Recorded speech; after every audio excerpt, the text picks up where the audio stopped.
Boa noite a todos. Boa noite. Sejam todos bem-vindos nessa casa de luz e paz. O Grupo Espírita Corrente do Bem é muito feliz nessa noite por tê-los presentes conosco. E para que a gente inicie essa conexão com o mundo espiritual, eu convido a todos que desejam fechar os olhos do corpo físico para fazermos uma pequena prece de harmonização. Senhor Jesus, amigo nosso de todas as horas, Tu que nos ensinastes onde uma e outra pessoas estiver reunidas em meu nome, lá eu estarei. Te pedimos que abençoe esse espaço de estudo e de amor, seja o nosso mais puro sentimento, hoje e sempre. Que assim seja. Então, queridos irmãos, nesta noite nós temos como tema de estudo, uma linda parábola de Jesus que a gente conhece como a parábola do filho pródigo, né? E a gente pode chamar também a parábola dos dois filhos, né? No decorrer a gente vai entender talvez por que desta parábola dos dois filhos. Então, queridos irmãos, o que vem a ser uma parábola, né? O que é uma parábola? O dicionário nos diz: narração alegórica na qual o conjunto de elementos evoca por comparação outras realidades de ordem superior. Então, era dessa forma que Jesus ensinava, né? Através de parábolas, comparando o cotidiano das pessoas da época onde ele viveu, né? Encarnado aqui na Terra, com aquilo que ele queria, no caso, ensinar, né? E muitas vezes as pessoas perguntavam aos discípulos por que Jesus ensinava através de parábolas, né? Por que eles falavam através de parábolas? E essa também era uma dúvida dos discípulos. E questionando Jesus, então Jesus respondeu a eles. Isso está em Mateus, no capítulo 13. Porque para vós foi dado conhecer os mistérios do reino dos céus, mas a eles não foi concedido, porque eles não estão em condições de entender certas coisas. Veem, olham, ouvem e não compreendem. Mas a vós digo, porque já vós é dado compreender. Então, ele procedia de que forma? Assim como os professores lá no primeiro ano ensinam as crianças, com a realidade da evolução e da idade que elas têm. Então, assim procedia Jesus nos seus ensinamentos. E também no Evangelho segundo o Espiritismo, no seu capítulo 24, diz assim: porque há pessoas que uma luz muito viva pode ofuscar sem esclarecer. Então, conforme a nossa evolução, a gente tem um entendimento diferente das coisas. Então, muitas vezes a gente lê um livro e tem um entendimento dele. E, de repente, a gente torna a ler esse livro mais para frente, a gente vê que ele está querendo nos ensinar algo bem diferente, né? Ou algo que a gente ainda não tinha visto e entendido, tá? Então, agora, eu vou relatar para vocês a parábola do filho pródigo, que é o objeto do estudo da nossa noite. Então, ele está em Lucas, no seu capítulo 15, no versículo 11 a 32. Então, eu vou relatar para vocês, para a gente relembrar, para quem já conhece, e para quem ainda não conhece, saber dessa história muito linda. Então, ela diz o seguinte: certo homem tinha 2 filhos. O mais moço deles disse ao pai: Pai, dá-me a parte dos bens que me tocam. Repartiu-lhe, pois, os seus haveres. Poucos dias depois, o filho mais moço, ajuntando tudo, partiu para um país distante e ali desperdiçou os seus bens, vivendo dissolutamente. E havendo ele dissipado tudo, houve naquela terra uma grande fome e começou a passar necessidades. Então foi encontrar-se a um dos cidadãos daquele país, o qual o mandou para os seus campos apacentar porcos. E desejava encher o estômago com as vagens que os porcos comiam, e ninguém lhe dava nada. Caindo, porém, em si, disse: quantos empregados de meu pai têm abundância de pão, e eu aqui pereço de fome. Levantar-me-ei, irei ter com meu pai, e dir-lhe-ei: Pai, pequei contra o céu e diante de ti. Já não sou digno de ser chamado teu filho. Trata-me como um dos teus empregados. Levantou-se, pois, e foi para o pai. Estando ele ainda longe, seu pai o viu, enchendo-se de compaixão e correndo, lançou-lhe ao pescoço e beijou-o repetidamente. Disse-lhe o filho: Pai, pequei contra o céu e diante de ti. Já não sou digno de ser chamado teu filho. Mas o pai disse aos seus servos: Trazei depressa a melhor roupa e vesti-la, e pondo-lhe um anel no dedo e calçados nos pés. Trazei também um bezerro cevado e matai-o. Comamos e regozijemo-nos, porque este meu filho estava morto e reviveu. Tinha-se perdido e foi achado. E começaram a festejar. Ora, o seu filho mais velho estava no campo, e quando voltava, ao aproximar-se de casa, ouviu as músicas e as danças. E chegando um dos servos, perguntou-lhe: que era aquilo? Respondendo-lhe este: chegou teu irmão, e teu pai matou um bezerro cevado, porque o recebeu são e salvo. Mas ele se indignou e não queria entrar. Saiu então o pai e estava com ele. Ele, porém, respondeu ao pai: eis que há tantos anos eu te sirvo, e nunca transgredi um mandamento teu. Contudo, nunca me deste um cabrito para eu festejar com os meus amigos. Vindo, porém, este teu filho, que desperdiçou os teus bens com meretrizes, mataste-lhes o bezerro cevado. Replicou-lhe o pai: Filho, tu sempre estás comigo, e tudo o que é meu é teu. Era justo, porém, festejarmos e nos alegrarmos, porque este teu irmão estava morto e reviveu, tinha-se perdido e foi achado. Então, esta é a linda passagem do filho pródigo, né, contada por Jesus há 2000 anos atrás.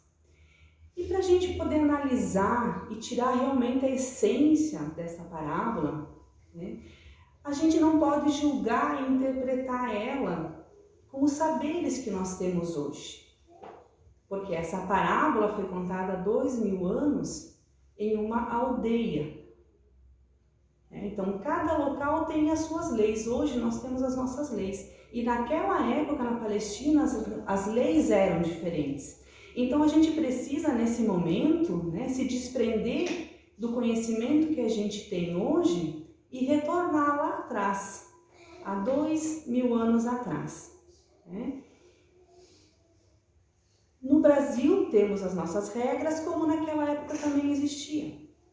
E nós evoluímos. Quando a gente fala evoluímos, a gente pensando na reencarnação, né, poderíamos estar estado lá naquela época junto de Jesus, né? Então, como as pessoas daquela época viviam? Elas viviam em aldeias, em pequenos povoados. E para eles na Palestina, né, eles tinham uma sociedade patriarcal. Ou seja, o pai da nossa história, né, ele era venerado, ele era respeitado por todos da família, e ele é que coordenava toda a família, né? E eles viviam em aldeias por quê? Por questão também de sobrevivência, né? Porque como conta ali, acontecia secas e eles tinham necessidade, inclusive, do alimento, assim como aconteceu com o filho mais novo, né? Quando ele saiu para aproveitar a sua vida, né? E a gente pode até comparar hoje essa vida em aldeia, né, com algumas tribos indígenas que tem aqui no sul, né, para a gente fazer uma relação, que eles também vivem em comunidade, né, vivem de forma gregária, tirando da terra o seu sustento, e ali eles dividem tudo entre si. Todos vão lavrar, todos vão produzir o alimento, todos vão caçar, todos vão coletar, e eles vivem em comunidade, né? Então, vamos refletir um pouco então sobre o filho mais novo, né? Qual que é a trajetória dele nessa história, o que a gente pode aprender e colher, né, de importante nessa história, né? Então, a princípio, tá? Pensando há 2000 anos atrás, então, o pai, né, sociedade patriarcal, o pai era a pessoa principal, né, que comandava a família. Então, pedir os seus bens antes da morte do pai, naquela época, era uma falta gravíssima. Era como o filho estivesse dizendo para o pai assim: eu desejo a sua morte. E isso para toda a aldeia também, né, tinha esse mesmo significado, né? E da mesma forma, né, o pai permite e concede, faz a divisão. E o filho ali, que diz na história, né, ele dá um jeito de vender tudo, né, e sair dali. Por quê? Porque ele sabe que a aldeia também não ia aceitar essa sua atitude, né?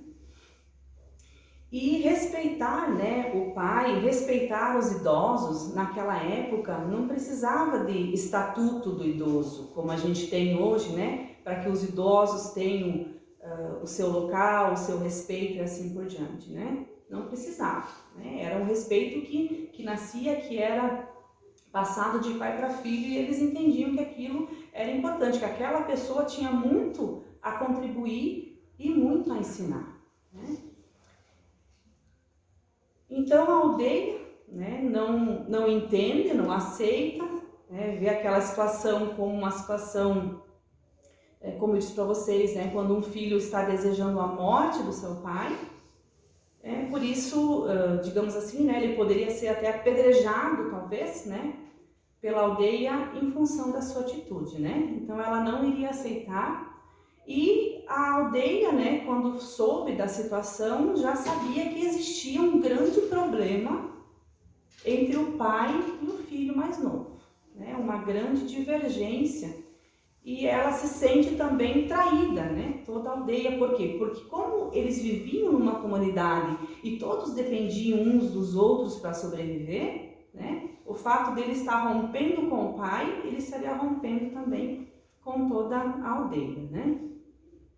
E lá naquela região, meus irmãos, né, na Palestina, ali na Síria, Iraque, Afeganistão, eles têm um amor tão intenso pela terra, que perdura até hoje, que lá para você comprar e vender um pedaço de terra é muito difícil, sabe? Eles têm uma negociação que se estende por muito tempo para realmente saber se aquela pessoa que está comprando a terra vai cuidar, né, com o amor que eles também, aqueles que vivem no local, cuidam, né? E aí em seguida, então, a gente entende que começa a dor para o nosso personagem, né, para o filho mais novo.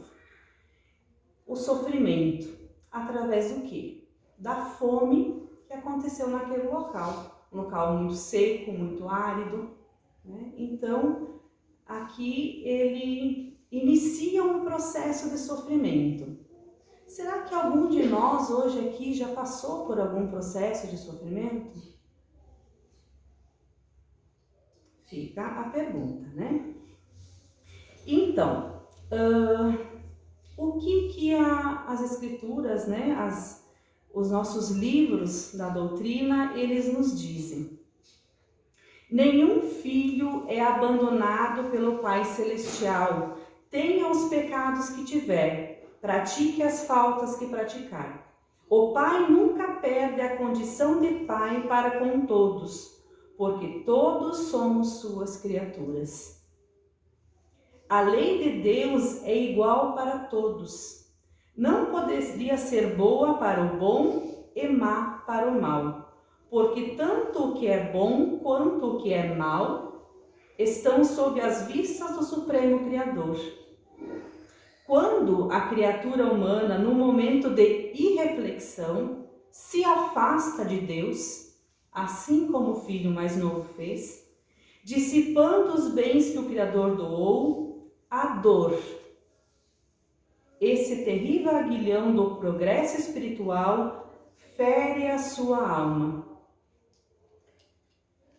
Então, esse texto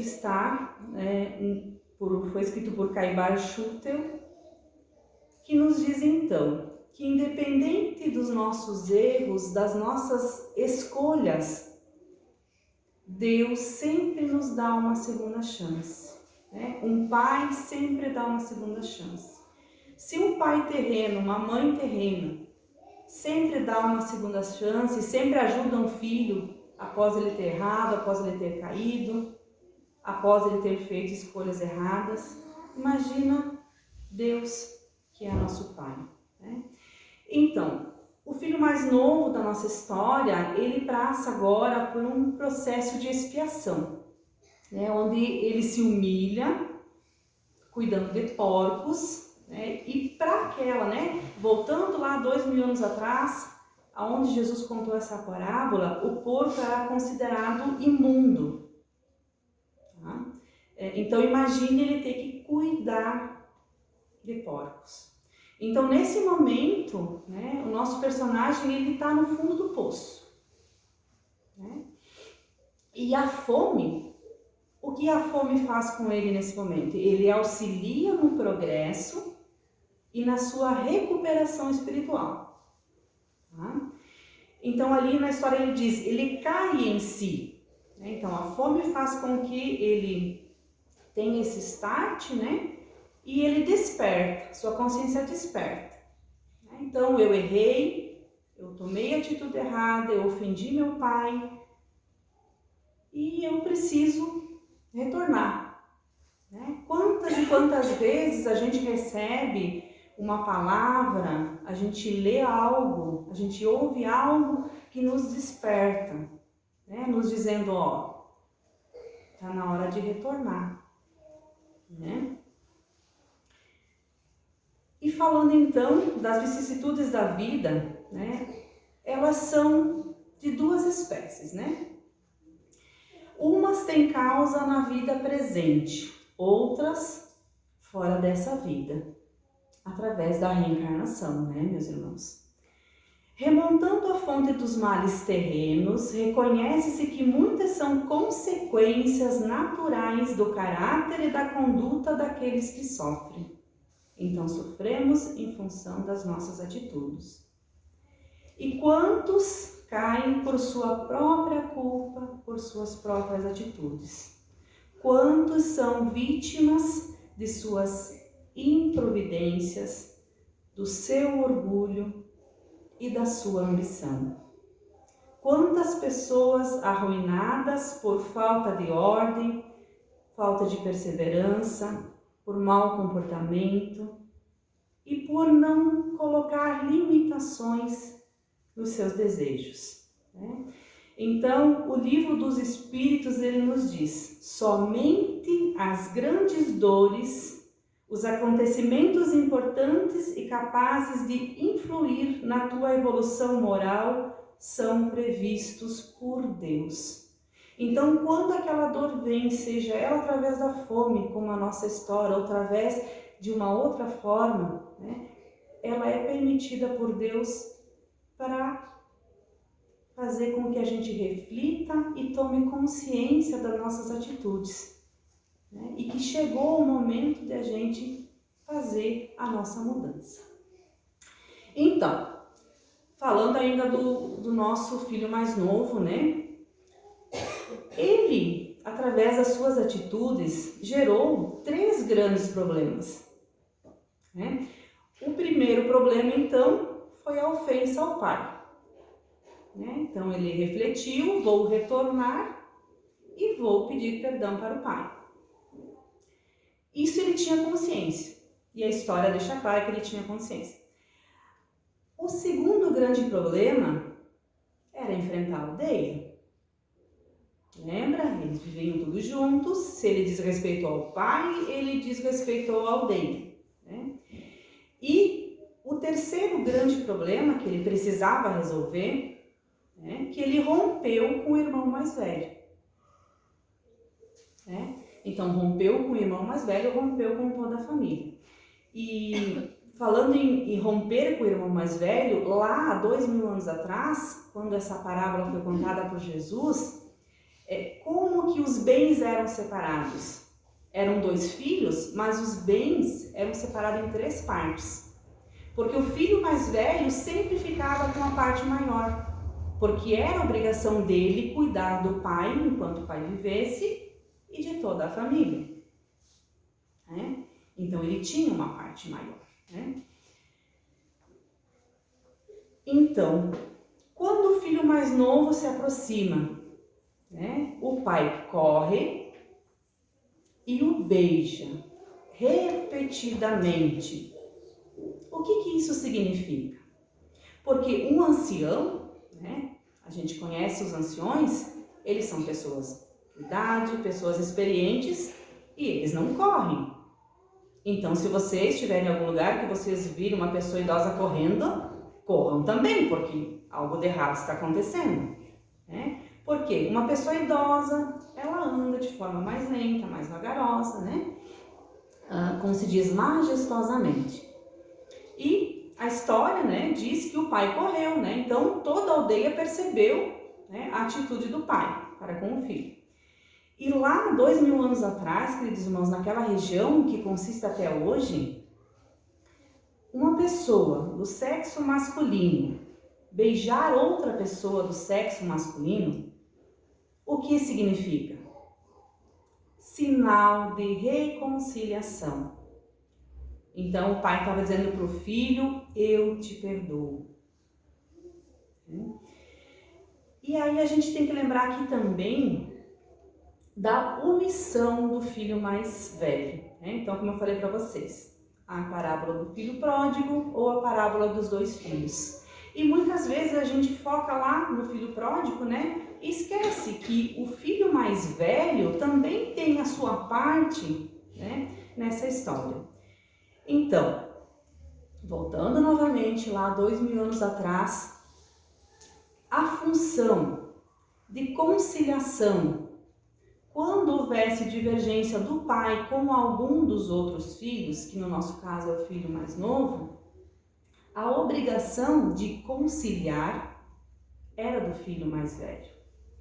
E o que ele faz? Ele se omite e simplesmente ele deixa acontecer, né? Deixa que um pai divida e deixa acontecer a desunião ali entre o pai e o filho, né? Então, 3 problemas o nosso amigo tinha, né? O primeiro ele já resolveu, por quê? Né? Porque aqui Jesus quer nos trazer quem? No papel de pai? Deus. E como a gente já entendeu, Deus sempre perdoa, né? Então o problema estava resolvido, ele recebeu muitos beijos e foi perdoado pelo pai. E a atitude do pai aí faz o quê?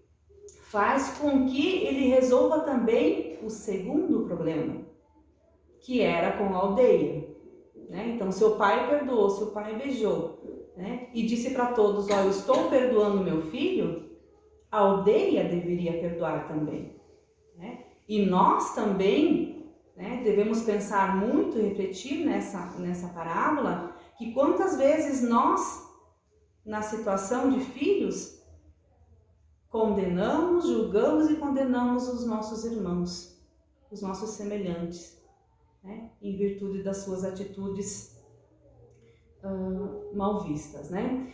E então aí o pai, né, mata um boi e chama todo mundo para confraternizar, né? Porque era uma aldeia e naquela época não tinha geladeira como a gente tem hoje, né? Então se a gente matava um animal grande, eles tinham que consumir toda aquela carne, né? Então, todos participam desse banquete e o problema 2 estava resolvido, né?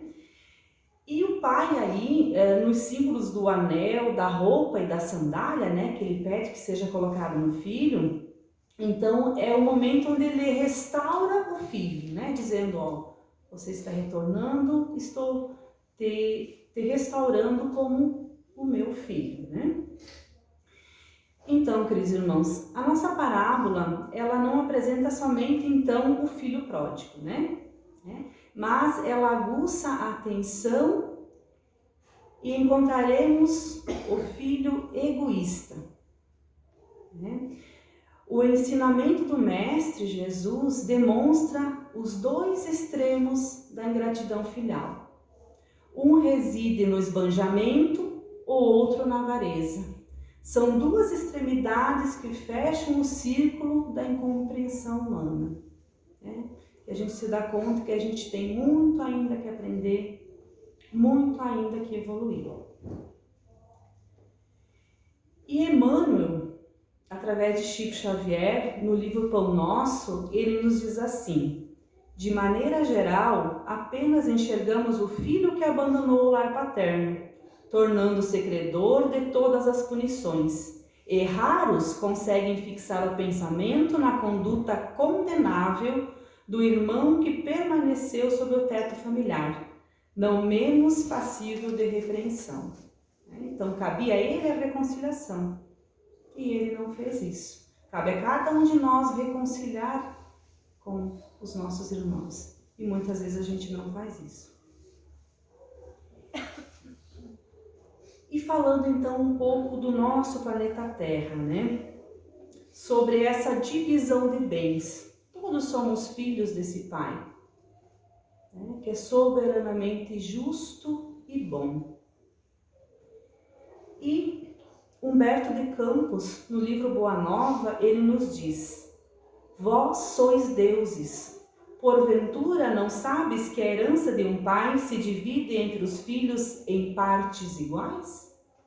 As criaturas transviadas são as que não souberam entrar na posse de seu quinhão divino, permutando pela satisfação de seus caprichos, no desregramento e no abuso.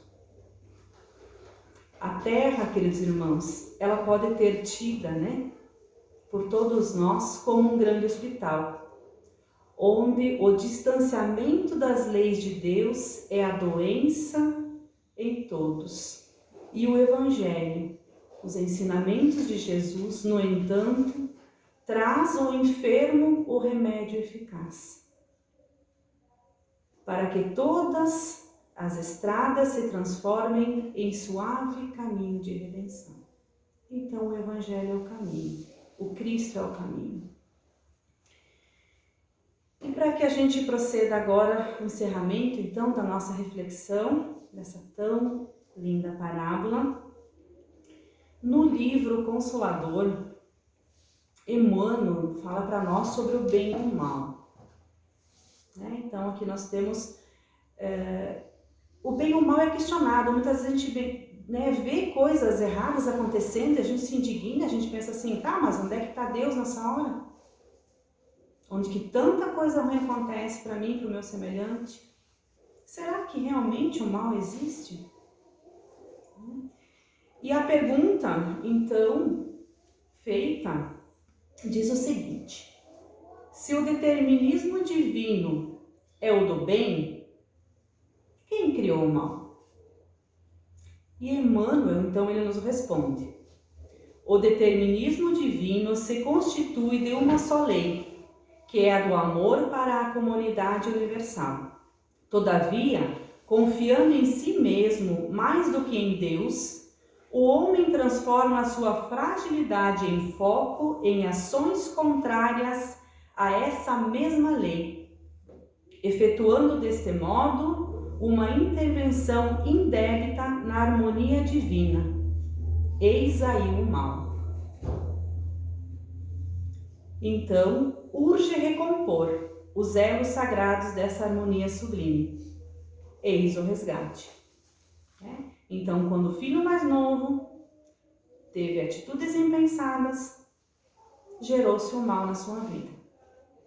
E a fome veio e fez com que ele pudesse se recompor e entender as suas atitudes erradas.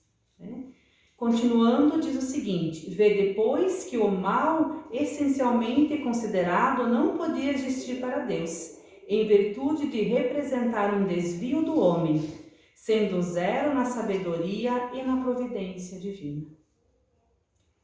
Então, queridos irmãos, fica como mensagem para esta noite, essa linda mensagem e essa frase de Jesus: eu sou o caminho, a verdade e a vida. Ninguém pode chegar ao Pai senão por mim.